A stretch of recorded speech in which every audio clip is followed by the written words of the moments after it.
Pagod ka ba kahit maayos ang tulog mo?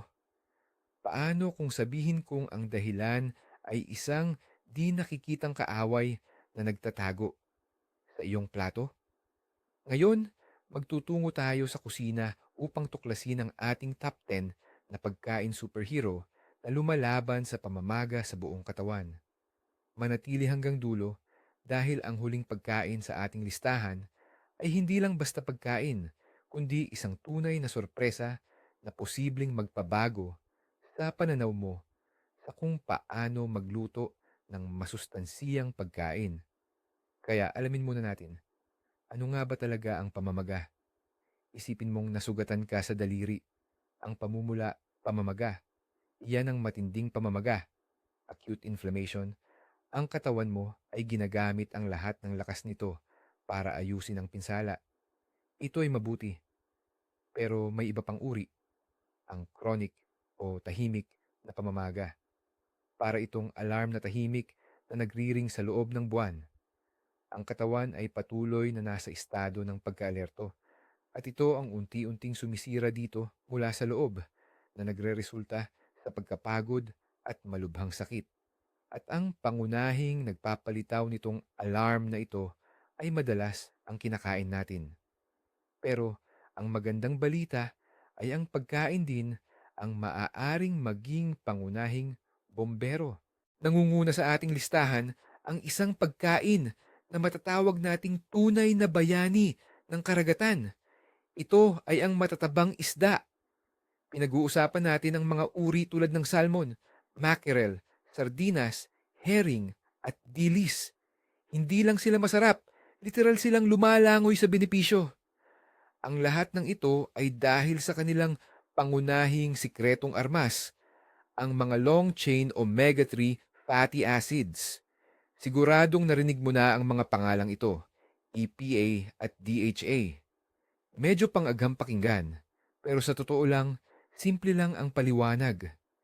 Isipin mo na may maliit na apoy na patuloy na nagbabaga sa loob ng iyong katawan. Yan ang tinatawag na chronic inflammation o talamak na pamamaga. Ang omega-3 fatty acids naman ay parang isang pangkat ng mga bumbero na dumarating at binubuhusan ng tubig ang apoy na ito. Kapag pinoproseso ng ating katawan ang mga nakakatulong na taba na ito, lumilikha ito ng mga espesyal na molekula, ang resolvins at protectins. Ang kanilang trabaho ay aktibong sugpuin ang mga nagaganap na pamamaga.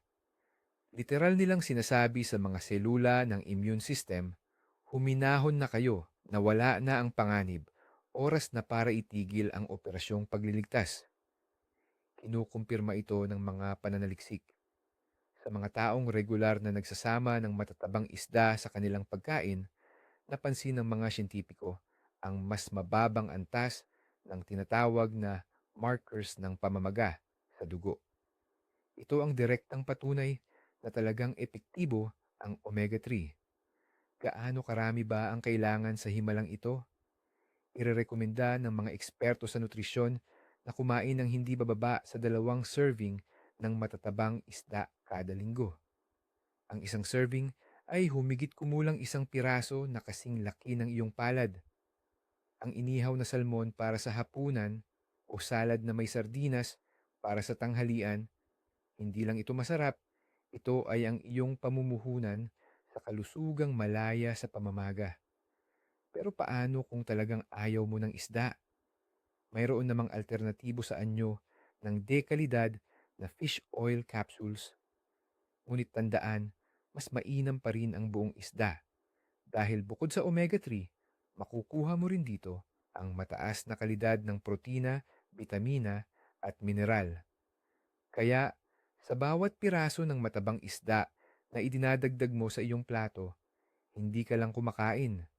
Nagpapadala ka ng isang makapangyarihang puwersa sa unahan upang labanan ang isang hindi nakikitang kalaban. Ngayon, dumako naman tayo sa isang bagay na matamis at lubhang nakamamangha sa ganda. Sa ikalawang pwesto ng ating top list, ang makulay na berries.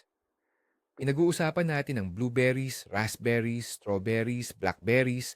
Sa madaling salita, isang buong hanay ng makatas at mababangong prutas. Ang maliliit na biyaya ng kalikasang ito ay hindi lang nakakatuwa sa paningin at panlasa. Ang mga ito ay tunay na yaman, punong-puno ng malalakas na antioxidants. At ang pangunahing bida sa kanilang komposisyon ay ang substance na tinatawag na anthocyanins. Ang anthocyanins mismo ang responsable sa malalim na pula, bughaw at lilang kulay ng berries. Ngunit hindi lang sa pagiging natural na pangkulay natatapos ang kanilang trabaho. Isipin na sa loob ng iyong katawan ay may maliliit na pesteng naninira, ang mga free radicals. Sinisira ng mga ito ang mga selula at nagdudulot ng pamamaga. Kung gayon, ang anthocyanins ay parang isang elite squad na humahanap at sumusugpo sa mga pesteng ito. Ngunit hindi pa riyan nagtatapos ang lahat. Ang mga kamanghamanghang compound na ito ay may isa pang kakayahan. Nakakaapekto sila sa aktibidad ng ilang partikular na cells ng ating immune system na tinatawag na natural killer cells. Sa normal na kalagayan, ang mga cells na ito ang ating tagapagtanggol.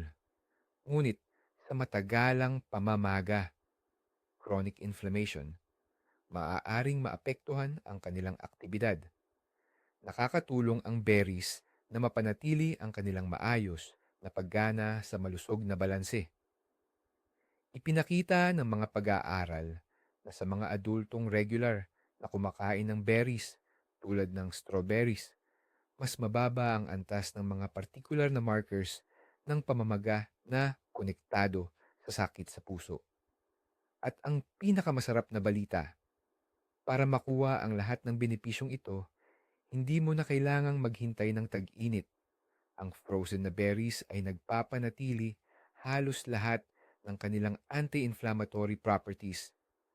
Kaya't buong taon, maaari kang magdagdag ng isang dakot ng blueberries sa iyong oatmeal sa umaga, gumawa ng smoothie gamit ang raspberries, o simpleng kainin ang mga ito bilang isang masustansyang dessert. Kaya sa susunod na gugustuhin mo ng matamis, alalahanin ang makukulay na mandirigma na ito.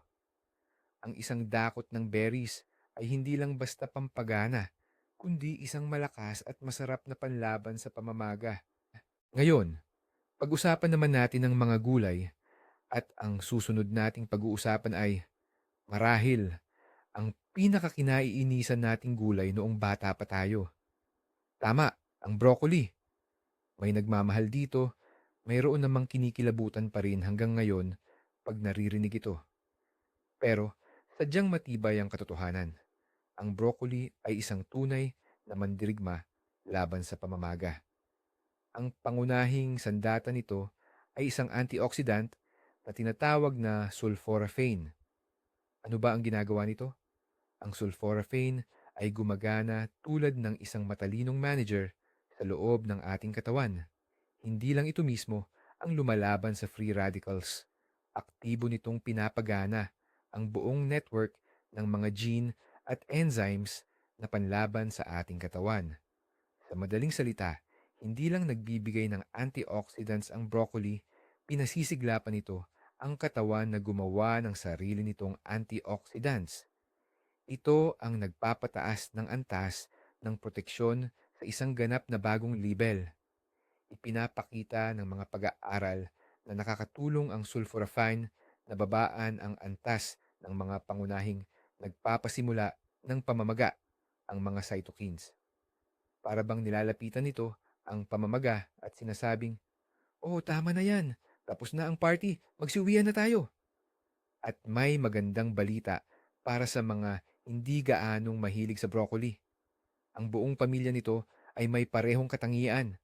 Ang cauliflower, Brussels sprouts, at kale, lahat sila ay naglalaman ng mga kapakipakinabang na compounds na ito. Tsaka, isang maliit na tip, para makuha ang pinakamataas na benepisyo, mas mainam na kainin ang broccoli ng hilaw o bahagyang steamed lamang hanggang sa al dente na estado. Ang matinding pagluluto ay maaaring makasira sa enzyme na tumutulong sa sulforaphane na maging aktibo. Kaya't ang maliliit na berdeng puno na yan sa iyong plato ay hindi lang basta panggarnis. Ito ay isang makapangyarihang kasangkapan para sa detox at pagpapababa ng pamamaga sa antas ng cellular. Subukan mo ulit, bigyan sila ng pagkakataon. Sunod nating tatalakayin ang isang tunay na creamy superfood na minamahal na ng milyon-milyong tao. Siyempre, ang abokado. Marami pa rin ang natatakot sa taba, pero ang abokado ay isang malinaw na patunay na ang taba ay pwedeng maging napakapakinabang. Puno ito ng healthy monounsaturated fats, lalo na ang oleic acid, ang sangkap na nagbibigay ng halaga sa olive oil.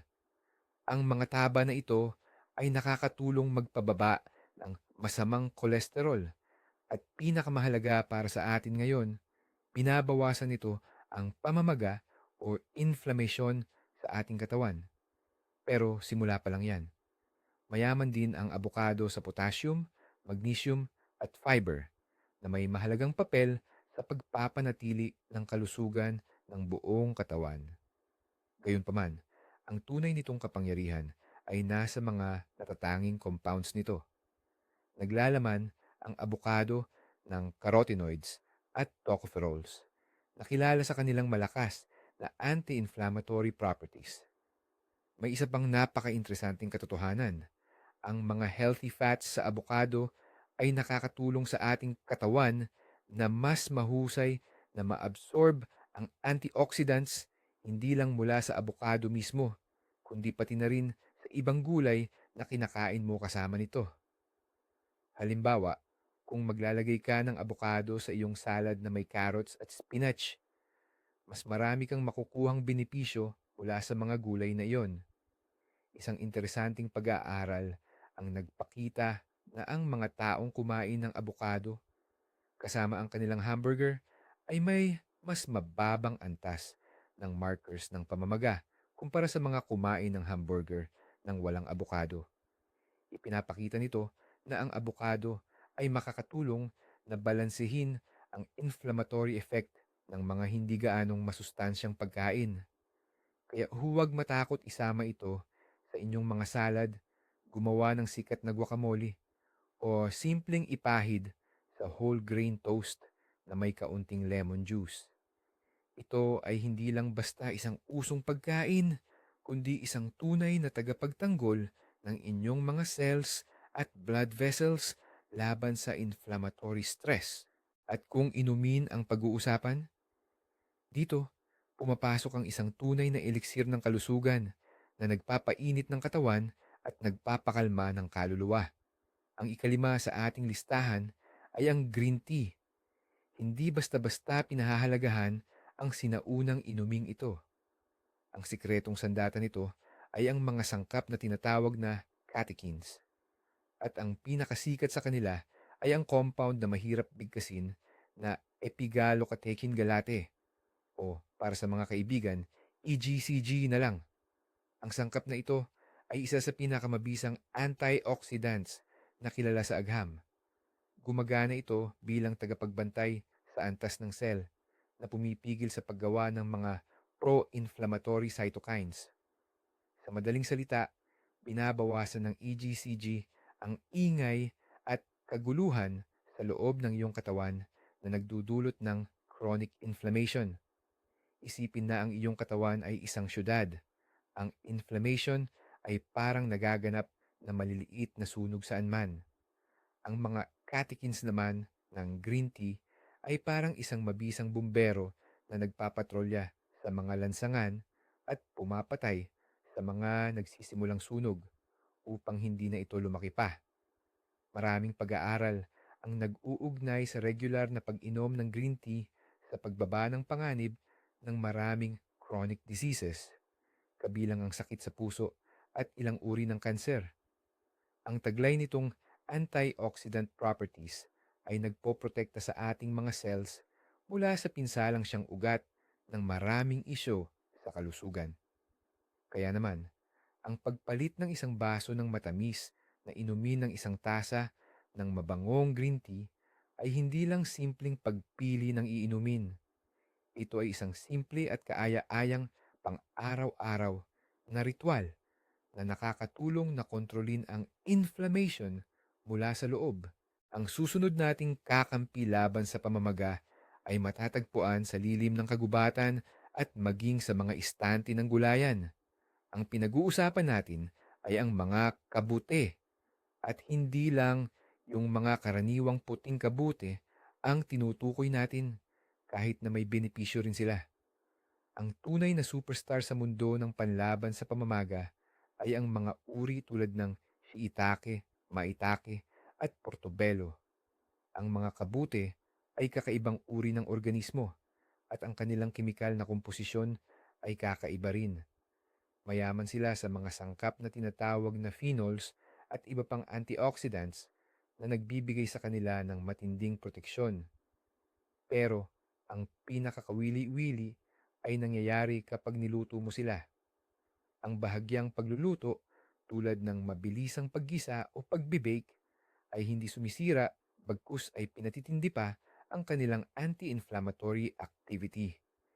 Ito ay dahil nakatutulong ang init na ilabas ang mga benepisyong sangkap na ito mula sa cell walls ng kabute. Gayunpaman, mayroong isang mahalagang paalala. Mas mainam kainin ang mga kabute na luto na, hindi hilaw. Kapag hilaw, maaari silang maglaman ng ilang compounds na mahirap tunawin at maaaring maging bahagyang nakakalason. Kaya, ang bahagyang pagluluto ay susi sa kanilang pinakamataas na benepisyo at kaligtasan.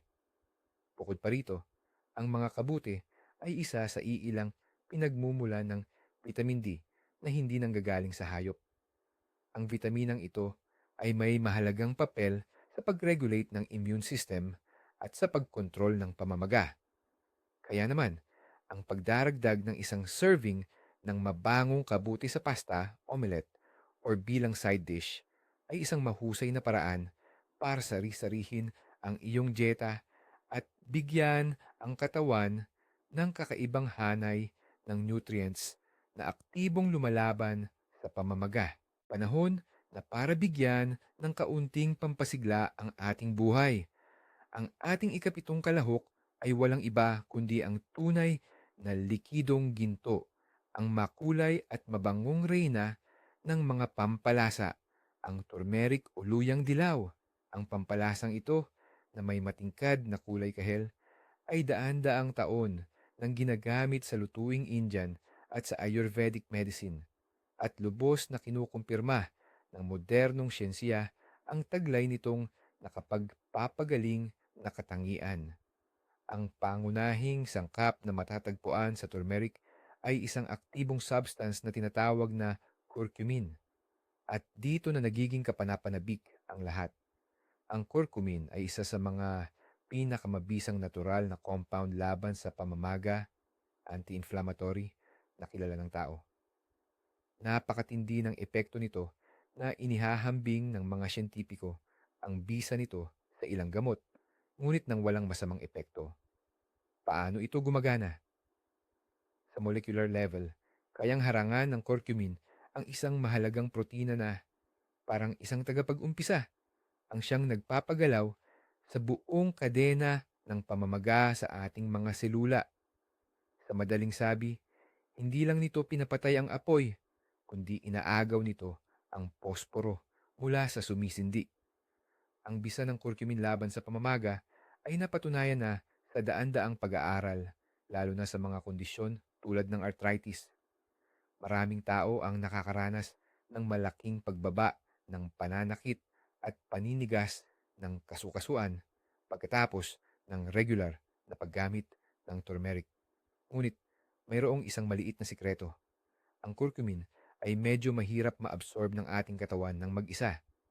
Para mailabas ng buo ang bisa nito, kailangan nito ng kasama o katulong. At ang kasamang ito ay walang iba kundi ang black pepper o paminta. Ang compound na piperine na matatagpuan sa paminta ay nagpapataas ng kakayahan ng curcumin na ma-absorb ng katawan ng libu-libong beses.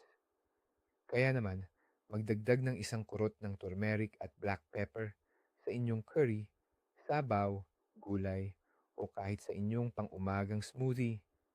Ito ay isang simple at napakabisang paraan para gawing makapangyarihang gamot ang inyong pagkain. At heto na ang isang matamis na sorpresa para sa lahat ng mahilig sa tsokolate. Ang ikawalo nating produkto ay patunay na ang masustansya ay maaari at dapat pangang maging masarap. Ipinakikilala ang dark chocolate at cacao. Oo, tama ang narinig ninyo. Ang tsokolate ay pwede palang maging bahagi ng inyong anti-inflammatory diet. Pero syempre, may mga importanteng paalala. Pinag-uusapan natin dito ay purong dark chocolate na may mataas na cocoa content, 70% pataas. Ang milk chocolate at white chocolate sa kasamaang palad ay hindi kabilang dito dahil mataas ang mga ito sa asukal at kakaunti lang ang benepisyong hatid. Kaya ano nga ba ang sikreto? Sa cocoa beans, matatagpuan ang mga kamangha-manghang antioxidants na tinatawag na flavanols.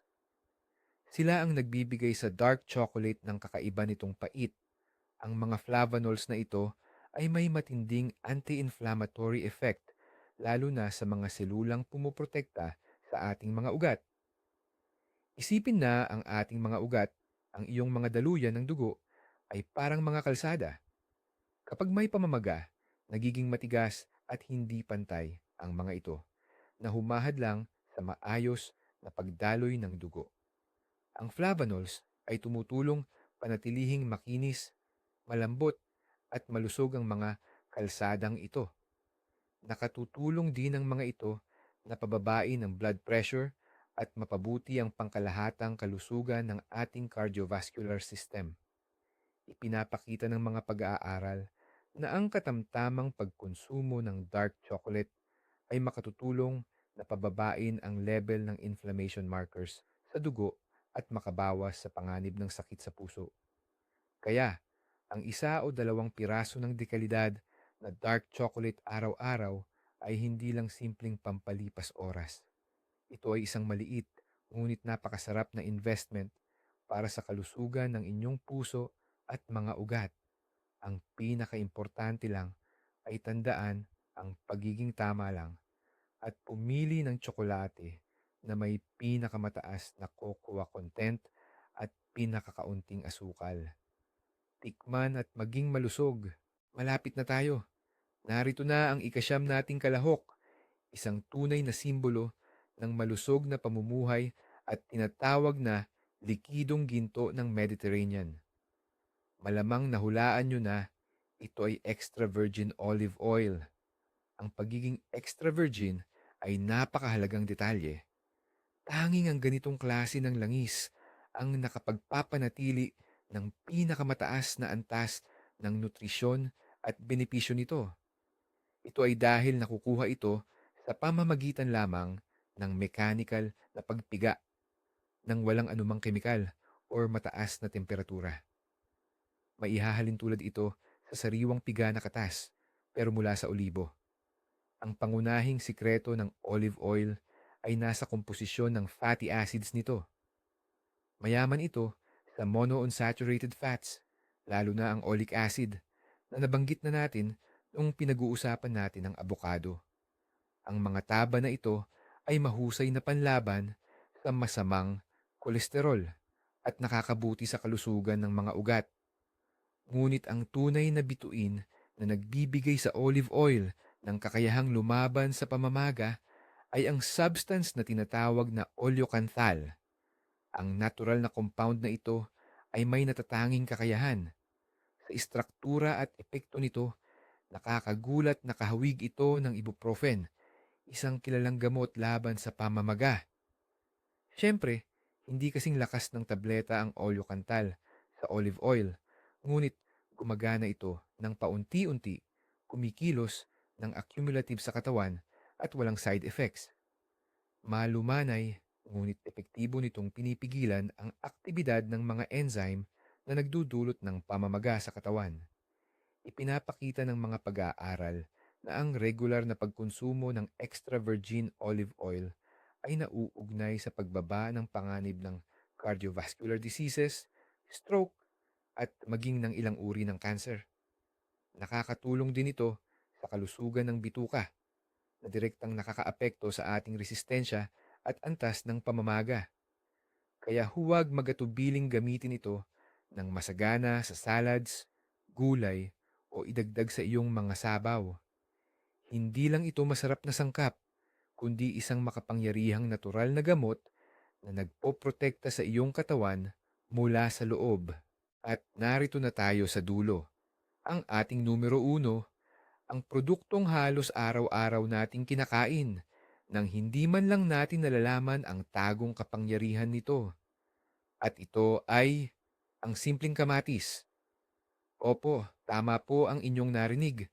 Ang mapagpakumbabang gulay na ito na sanay na tayong makita, bagaman ayon sa mga botanista, isa itong berry, ay isang tunay na kampyon sa ating listahan.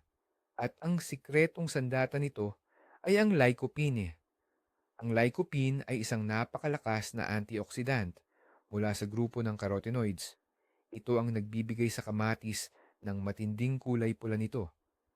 Ang pangunahing trabaho nito sa ating katawan ay magbantay at in-neutralize ang mga free radicals, ang mga bad guys na sumisira sa cells at nagdudulot ng pamamaga. Ipinapakita ng mga pag-aaral na ang lycopene ay partikular na epektibo sa pagpapababa ng mga marker ng pamamaga na may kaugnayan sa sakit sa puso at ilang uri ng kanser. Isa itong tunay na bodyguard para sa ating mga cells. Ngunit narito ang pangunahing punto, ang sorpresang binanggit ko sa simula. Di tulad ng ibang gulay na nawawala ang benepisyo kapag niluto, sa kamatis ay kabaligtaran ang nangyayari. Kapag niluluto mo ang kamatis, iginisa, inihaw, ginagawang sarsa o paste, mayroong tunay na mahika na nangyayari. Ang init ay sumisira sa matitigas na pader ng cell ng kamatis, nagpapalabas ng lycopene at ginagawa itong mas madaling maabsorb ng katawan. Ibig sabihin, mas marami ang kayang i-absorb ng iyong katawan kumpara sa hilaw na kamatis. Kaya ang tomato paste, spaghetti sauce, tomato soup, o simpleng inihaw na cherry tomatoes ay hindi lang basta pagkain. Isa itong concentrated na elixir laban sa pamamaga. At kung dadagdagan ito ng kaunting olive oil, mas magiging epektibo ang pag-absorb ng lycopene dahil ito ay fat soluble. Ganyan lang kasimple. Ang isang abot-kayang produkto na matatagpuan sa bawat kusina ay siyang lumabas na ating pangunahing bida. Minsan, ang pinakamabisang solusyon ay ang pinakasimple. Anong pagkain kaya ito na lalong lumalakas ang bisa kapag niluto? Ito ay kamatis. Oo, tama. Ang simpleng kamatis. Ang sekreto ay nasa lycopene, isang malakas na antioxidant na nagbibigay sa kanila ng kulay pulang-pula. At heto ang pinakakakaibang twist. Kapag niluto, ang bioavailability nito o ang kakayahan ng katawan na sumipsip nito ay labis na tumataas. Kaya ang tomato paste, pasta sauce, o simpleng nilagang kamatis, ito ay tunay na pinagsama-samang bomba laban sa pamamaga. Nakakagulat, hindi ba? Kung minsan, ang simpleng pagluto lang ang nakapagpaparami sa sustansya nito. Ang pinakamahalagang tandaan, ang paglaban sa talamak na pamamaga ay hindi tungkol sa mahigpit na dieta, kundi sa matatalino at masasarap na dagdag sa inyong pagkain. Hindi kailangan isuko ang lahat, sapat na ang magdagdag ng tamang produkto katulong. Salamat sa panonood ng video na ito hanggang dulo. Kung may natutunan kayong bago at kapaki-pakinabang, huwag kalimutang mag-like at mag-subscribe sa channel para hindi ninyo makaligtaan ang aming mga susunod na episode. Ngayon, may tanong ako sa inyo. Alin sa mga pagkain na ito ang paborito na ninyo at regular na ninyong kinakain? O baka naman may sarili kayong sikretong produkto laban sa pamamaga?